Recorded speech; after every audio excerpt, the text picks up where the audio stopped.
Hi and welcome to eduglory.com. This video will help you to know the difference between delete and truncate statements in SQL.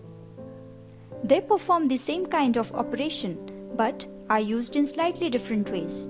Let's see how they differ in their usage and execution.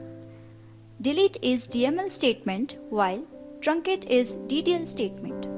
Remember, you can specify where clause in delete statement. So, the specified data in accordance to where clause gets deleted. On the other hand, where clause cannot be specified in truncate statement.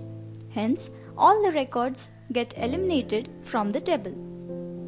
Delete statement eliminates the rows one after the other, whereas the rows get eliminated all at once in case of truncate statement.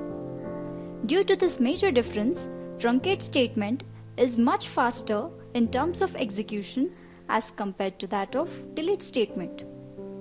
It is possible to activate the triggers in delete statement as the operations are logged individually. On the contrary, a trigger cannot be activated in case of truncate statement because the operation doesn't log individual row deletions. For example, consider the table employee. On the basis of this table, if an user wants to delete all rows from the table, then the query would be either delete from employee or truncate table employee. After executing these queries, you will get the result in same manner.